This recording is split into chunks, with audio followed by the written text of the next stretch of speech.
Hello, welcome back to Sterling Armory's Oakeshott Typology series. This is episode 8, and we are covering an odd one today. um, and we'll go into that a bit. But if you're new to the channel, here at Sterling Armory, we're a bunch of guys who like to drink mead and make swords. And we have a bunch of different series on our YouTube channel. We have we have a whole series on how we make swords. We have a whole series on Sword Talk, where it's all the makers in our group just chatting about various topics. And we're looking to add more videos. So if you have any input on things you'd like us to talk about or any videos you'd like to see from us, please let us know. So jump into the Oakeshott Typology. So if you want an overall video on the Oakeshott Typology on what it is in general, please go back to our first video in the series and we try to cover it there.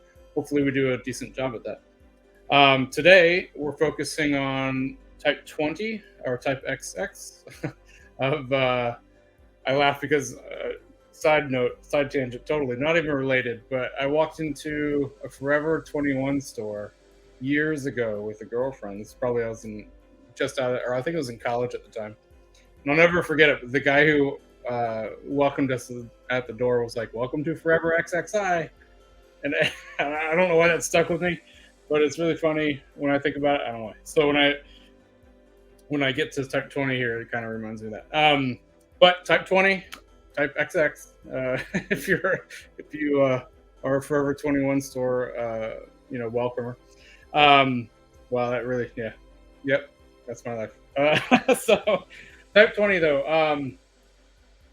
So with our, and as I talk about in every series, we have two main books that we're going off of. The first one is The Sword in the Age of Chivalry. And the second one, it's open right now. Second one is Records of the Medieval Sword, both by Oakeshott. And basically, The Sword in the Age of Chivalry was his description of all the different types. And there's not too much historical pictures in there in terms of actual examples. There are a bunch, but not as many as Records of the Medieval Sword, which is pretty much all this is just loads of images of blades and examples of each type. Now, usually I say you need both books and you want to reference both books, but for type 20, you can kind of ignore Age of Chivalry. So type 20, when he originally wrote the typology, he had just the 10 types in mind, type 10 to type 20. And I think that was his goal, was to try to fit everything in those numbers. There is no 21 and up in Age of Chivalry. So in Records of the Medieval Sword, the later book, he does go out to type 21 and 22. And so his definition of type 20 is different in the Records of the Medieval Sword versus the original. So that's why I say you can kind of ignore Age of Chivalry on this one, because basically he tried to, in type 20, he just tried to cram in as many different blade types as he could, because it was his last number. But so real quick, for type 20, let me read you what he actually wrote in Age of Chivalry, even though, again, he does go back on this a little bit, actually a lot. But so what we're looking at for type 20 blades before I even read is this blade type is at the end of the medieval age, moving into the Renaissance. So before we get there, these are kind of the last big great swords of the time, for the most part, in the Renaissance, and before you hit the Renaissance fair, or even in the beginning of the Renaissance fair. So if you look at a lot of blades in museums that are very large, a lot of them are probably 16th century blades, and they have multiple fullers in them, and the edges are usually pretty parallel. And the big difference between these blades and much earlier 13th, 14th century blades is the amount of fullers and how they're laid out, and the overall construction of the blade itself is pretty different than the older styles. So what he says, so let me read from his first book. So his first try at type 20 is a large, broad blade, sometimes extremely wide at the hilt, and many examples have 3 shallow fullers in the upper half, 2 side by side, immediately below the hilt, and then a single one that just goes further than them down the blade. So we see that fuller configuration in some modern medieval blades as well that are replicating this, but they're not always called type 20s, which we'll get to. Um, and then he adds to this saying others may have two very narrow fullers, deep fullers side by side, extending about a quarter of the blade length. So that moves to type 21 later on, or type 22 actually later on. So, but in this book, it's type 20. Then he talks about the hilts, and so then he has a type 20A. So type 20A is essentially the same description, except for, and again, it's very different here in Age of Chivalry. It's a single hand blade. It's basically all the Cinquenta blades. As he's trying to cram into this. If I'm pronouncing that right, I always pronounce that wrong. But basically, he's saying it's the same idea. So it's a broad, flat blade with multiple fullers, but instead of parallel edges, it's tapering to a point. And he says they're only one-hand varieties in this book. So again, you can kind of take that and throw it out the window because those become type 21 in the next book. So knowing that, let's jump over to the more updated. So if you see any typologies from any sellers or makers now, they're probably going off of this one, the more recent version. So in this, it sounds similar, but again, little subtleties in the wording make them very different. So let's read off of his more up-to-date definition of a Type 20. Again, he talks about it being more characteristic of late 15th century, 16th century examples. In most cases, basically, he's saying the form of the blade is really defined by the types of fullers. And so you have a central fuller running over half the way down the blade, flanked by two shorter fullers with the same width as the central fuller in the upper quarter of the blade. So that's similar to what we just read from the other book, but he kind of keeps it confined to that. And then,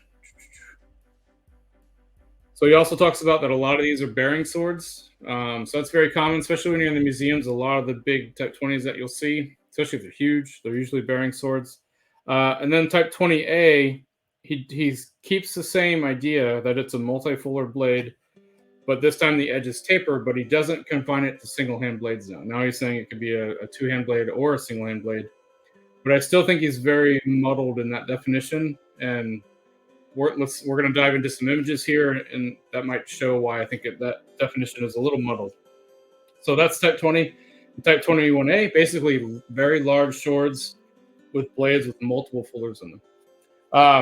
Now, when we're looking at images, I can kind of go into some of the issues with that kind of definition here. So let's pull up the picture. So these are right out of the book. Is this my first page? Yeah. So the first two that we're seeing here, these are pretty large, what would you consider great swords. Handles are quite large, big two-handers, and yeah, they have multiple fullers in them. It's hard to tell in these images, though, and apologies for the bad images. But each of these blades have a long central fuller, about half, if not longer than half of the blade, and then two smaller fullers on each side near the base. It's more clear, I think. So this is a much more clear example of it, but this is basically three fullers running almost or beyond the halfway point of the blade. So it's clearly a Type 20. It clearly fits his definition of a Type 20, and it wouldn't really fit in any other sword type right now, right? So Type 20 by itself, not talking Type 20A, but Type 20 seems to be pretty well defined. However, there are, if you look at some Type 18s that have a ricasso, and there's some of those ricasso sections, you can have a Type 18 with a central fuller that's almost halfway down the blade. And then the ricasso section has two shallow fullers. That technically fits the Type 18 or Type 20, sorry. So there's some cloudiness there where what you would think might be a Type 20 or Type 18 actually might be a Type 20. And then there's a couple blades. I believe the Albion Viceroy is called a Type 20, but also could be a Type 18. So there's a little bit of muddiness there. But for the most part, if you look at the larger blades with multiple fullers in them that have roughly parallel edges, those are a good view of a Type 20. Now, Type 20A is where the where the issues come in. So Type 20A. So he uses these two examples as a Type 20A, and the reason being is uh, you have a central fuller that runs about halfway down the blade, and near the base of the blade, that central fuller is flanked by two fullers. And both of these blades, you can't really see it on the bottom blade, but both of these blades exhibit that. And what makes them an A versus just a normal Type 20 is that their edges taper drastically in profile to that point. Now that makes sense, except for the top version here, which he uses as a prime example of a 20A in records, is the exact same blade that he uses as a guide for Type 17 in the Age of Chivalry, and that blade still fits the Age of Chivalry definition. So, is that a 20 or is that a 17? Not sure. So that's why I think his definition of 20A might be not as clear as he wanted it to be, and I don't think it is a clear type, because many blades that fall into this type, like such as the bottom one there, could also be a different type. So that bottom one could be a Type 18. It would fall in that definition. So we have, here's a good look. So here's again, are these Type 20s or are these Type 17s? So both of these blades I've had a chance to examine in person. They are almost identical.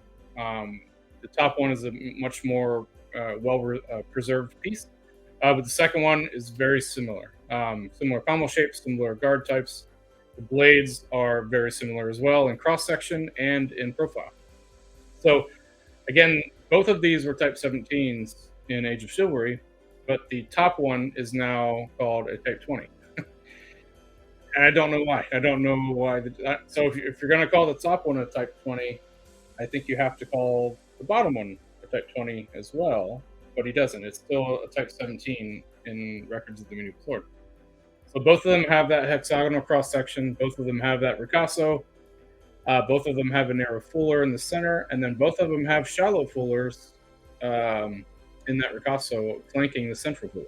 So they're both made the same way. So I really don't know the distinction there. And so that's why I think, when he's getting towards the end of Type 20, Type 21, and 22, things get a little muddy. But that's essentially the Type 20. So I think I'd have a hard time calling anything a Type 20A, just because they usually, for me, fall into either a 17 or an 18. But that is what he considers the Type 20. So the Type 20 by itself, without the A, I think is pretty clearly defined, and there's a lot of clear examples of that. So I hope this I hope this helps clear up Type 20s, although I know Type 20s, again, they're not a clear subject. And again, even Oakeshott himself has said, look, this is a guideline for medieval swords and the Revolution. It's not exact, and there are many pieces that can fit in many categories. But for overall, Type 20, we're coming towards the end of the medieval era. We're going into the Renaissance, and blades are starting to change, mainly in how their fuller configurations are set up, especially in the big blades. And that's really what the Type 20 is all about. And then the Type 20A is, again, basically looking at how the fuller configurations are developing over time in more tapered blades. So hope that helps. I feel like I just made it worse. But that's Type 20. We have two more types to go, Type 21 and 22, which I'm going to do together because they're really quick. That'll be the next video. And then and that's everything in Group 2. Group 2 is everything that was designed and developed to combat against plate armor. Although I can't really say that, because now that we're in Type 20s, we're actually past the era of plate armor almost. After that, then we're going to bounce back to Group 1, and we have a few more to do there. And then still not sure if we're going to cover guards and pommels and all that. I might do a video on that. We'll see. But we're almost done with the Oakeshott Typology groups altogether. So, please comment below if you have any questions, or if this is your favorite type. Originally this was my favorite type, because originally the Albion Viceroy was this type, and I really love that sword design. But then the more I looked into it, I was like, well, is it a 20? I don't know. So, but tell us your thoughts below, and thanks for joining us, and we will catch you next time. And if you like our sword talks, we'll be catching up on those too. I had to stop last week because of all the storm and stuff, but we will talk soon. Thanks.